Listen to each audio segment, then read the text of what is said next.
Finansēšanas principu izstrāde. Zana Ozola, lūdzu. Labdien! Šīs reformas centrā esam nolikuši bērnu. Un, mums te ir kaut kas. Tā. Šīs reformas centrā esam nolikuši bērnu. Un par to ir rūpējušās pilnīgi visas grupas, kuru pārstāvi iepriekš uzstājās. Un, ja satura grupa mācīs bērnu, nevis saturu, tad finansēšanas grupa rūpējās par to, lai mēs finansētu bērnu un nevis izglītības iestādi. Un tā ir būtiska atšķirība starp pašreizējo finansēšanas sistēmu un to, kādu mēs vēlamies iegūt. Kādēļ finansēšanas sistēma ir jāmaina Latvijā? Es gribētu atgriezties pie atsevišķiem dokumentiem, kuri mums jau visiem ir sen zināmi, taču, diemžēl, mums plāni bieži vien nav gājuši roku rokā ar reālo dzīvi. Latvija 2030. Pirms vairākiem gadiem tapa šis dokuments, un tur piedalījās gan eksperti, gan plaši sabiedrības pārstāvi visdažādākie, gan cilvēki, kuriem tā ir profesija plānot. Izglītības sadaļā ļoti konkrēti iezīmējas skolu autonomija un arī finanšu autonomija izglītības pārvaldībā. Līdz šim šī ideja netika realizēta dzīvē, bet plāns bija. Tas pats attiecas uz Eiropas Savienības 2020 dokumentu. Pirms kāda laika, šķiet tas bija pavasarī, pētniece Marija Golubeva prezentēja savu pētījumu par valdības rīcības plāna izglītībā atbilstību šim Eiropas dokumentam, un tas tika ļoti augstu novērtēts, šis mūsu valdības rīcības plāns.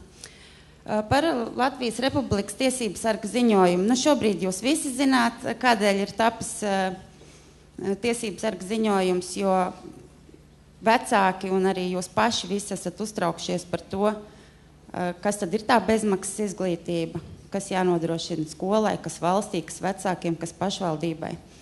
Šīs lietas ir jāsakārto, un tādēļ arī ir jāmaina finansēšanas sistēma. Vecāku organizācijas šobrīd ir ļoti, ļoti aktīvas. Arī pavisam nesen bija vecāku fórums, kurā galvenā virzība, runājot par finansēšanas principu, arī ir līdz galam izstrādāt naudu seko bērnam principu ieviešana. Nauda seko bērnam uz skolu, tas ir vaučeris vai tas ir galvojums, to varam saukt dažādi, bet ideja ir viena. Un visbeidzot valdības rīcības plāns, kas ļoti drosmīgi iezīmē reformas virzienus. Loģiski, ka mums šis plāns ir jārealizē. Un mūsu galvenais sauklis ir skola autonomija un decentralizācija, ceļš uz mūsdienīgu skolu pārvaldību. Konceptuālais pamats. Mēs balstāmies uz 3 vaļiem.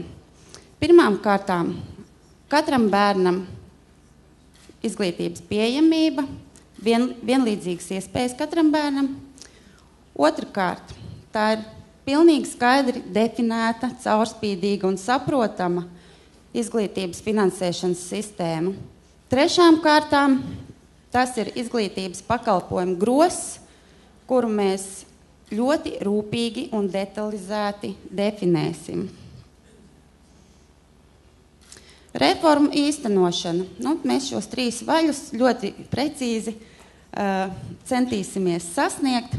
Un tātad pirmām kārtām mēs definēsim izglītības pakalpojumu grozu, mēs noteiksim pozīciju sadalu starp valsti un pašvaldību, tad mēs aprēķināsim šim grozam izmaksas latos uz vienu bērnu un izstrādāsim galvojumu sistēmu, kā tas valstī darbosies.